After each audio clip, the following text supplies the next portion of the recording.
Bonjour, je suis Stéphane Daigle, enseignant en soutien informatique pour l'école secondaire Cavalier de la Salle en concomitance. Donc, cette vidéo va faire l'installation de base de Office 2016. Donc, comme dans les vidéos précédentes, entre autres sur l'installation de Office 2010, j'ai créé une machine virtuelle avec Hyper-V avec Windows 10 64 bits. J'ai utilisé 50 GB d'espace disque dur et environ 6 GB de mémoire RAM. Donc, je vais lancer la machine virtuelle de Windows 10 qui est déjà active. Je vais aller dans le menu Média, lecteur DVD. Je vais insérer le CD ou le DVD en fait de Office 2016 qui est ici. Je vais faire ouvrir. Je vais maximiser ma fenêtre de Office. Si je vais dans l'explorateur de Windows 10, ici on va avoir le lecteur DVD qui fait partie des périphériques et lecteurs. Donc, comme Office 2010, je vais double-cliquer dessus. J'ai besoin d'une autorisation. Je fais oui. Et là, on a des options. Comme vous voyez, c'est un petit peu différent à l'installation de Office 2010. Donc, ce sont seulement des options à cocher en tant que telles. Donc, admettons que je ne veux pas Publisher, je décoche. OneDrive Business, je veux pas. Infopad, je veux pas. Skype, OneDrive, OneNote, Outlook, je ne veux pas ces choses-là. Project, Visio, voilà. Donc, ça va en fait simplifier un petit peu la tâche au niveau de son installation. Et également, j'ai pas une version de Windows 32 bits, mais une version 64 bits. Donc, je vais cocher l'option 64 bits. Une fois ça, c'est fait.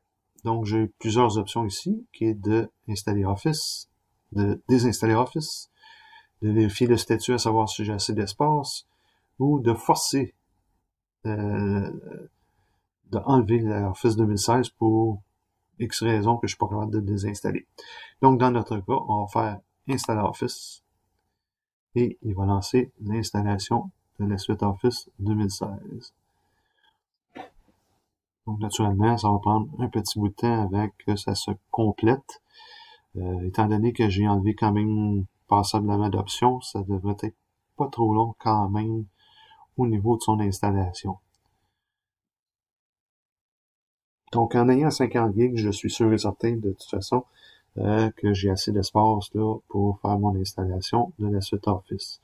Dans les notes de cours, on va voir également via TICFP les minimums requis pour faire l'installation de Office 2010 et l'installation de Office 2016.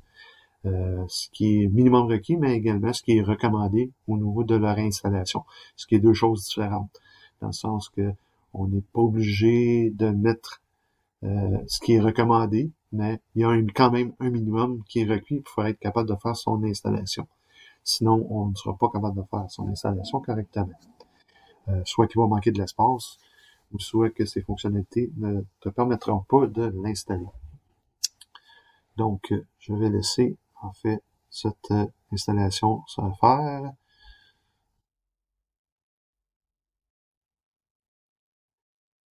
Donc, on vous suggère ici, you can use your program now, but please don't go offline or restart your computer. Naturellement, on est en processus d'installation, donc vous ne devez pas relancer votre ordinateur à ce moment-là. C'est pas le moment. Donc, naturellement, au niveau de son installation, il y a deux beaux petits messages en bas qui apparaissent ici que ça sera pas bien long. Ça va sûrement partir un de ces jours. Le pourcentage augmente tranquillement pas vite. C'est sûr qu'il y a des choses au niveau de son installation qui sont plus lourdes que d'autres. Donc, son installation peut être passablement un petit peu plus long que la suite Office 2010. Étant donné qu'il y a un petit peu plus d'options avec Office 2016, surtout au niveau des outils qui sont accessibles pour le web. Donc, ça augmente un petit peu la charge de la quantité de fichiers que Office a besoin pour faire son installation. Mais ça va quand même assez bien au niveau de son installation. Donc, dans le même principe, en fait, que Office 2010, C'est une installation de base. On va voir un petit peu plus tard une installation personnalisée ou automatique, en fait, la suite Office, ce qui va nous permettre, en fait, au niveau d'une entreprise ou même d'un utilisateur à la maison, de ne pas avoir à configurer quoi que ce soit. Quoique, généralement, si on n'a pas une clé d'activation de la suite Office, il va falloir la rentrer soit après, si on ne l'a pas au moment de l'installation. Dans ce cas ici, on ne nous demandait pas la clé d'activation. Une fois que la suite doit être installée, probablement qu'il va la demander. Sinon, dans le processus d'installation automatisée, on peut entrer la clé d'activation automatiquement, donc l'utilisateur n'aura pas à le faire. Donc, ce qui peut accélérer un petit peu le processus à ce niveau-là, où on n'a pas besoin d'être sur place pour faire l'installation. Donc, ça ne devrait pas être bien long, on est rendu à 90% d'installé.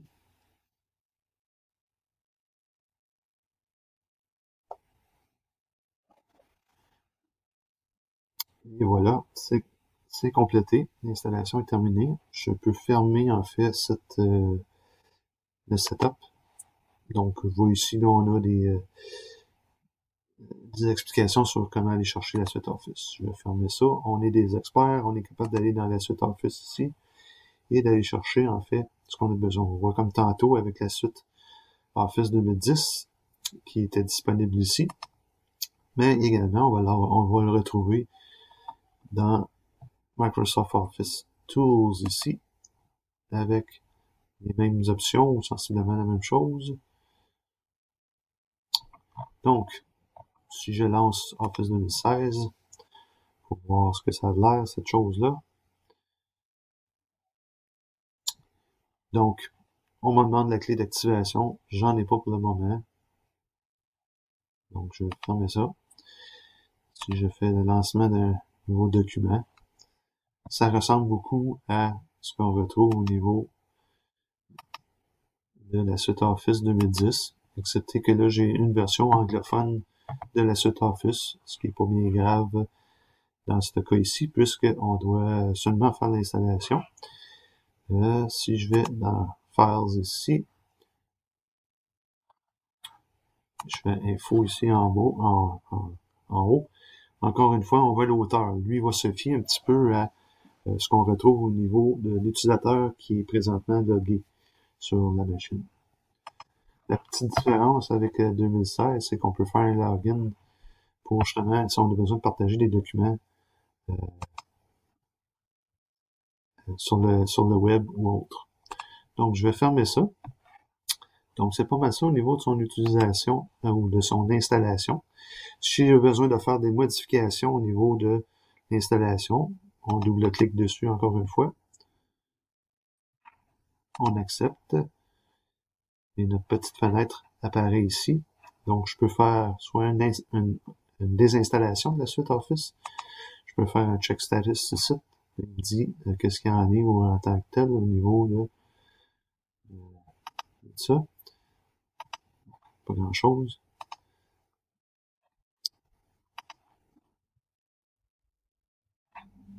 Je reclique là-dessus, je reviens ici. Donc, c'est des éléments que je veux réinstaller ou ne pas réinstaller. Entre autres, je sais que eux ici sont installés, donc je ne réinstallerai pas. Mais si je veux ajouter d'autres choses, je vais cocher ce que j'ai besoin, la bonne version au niveau 32 bits ou 64 bits, et je fais install, et il va installer les éléments qui sont manquants à ce moment-là. Donc, c'est pas mal ça pour ce qui est de l'installation de base de la suite Office 2016, qui est quand même assez simple en tant que tel. Donc, à la prochaine!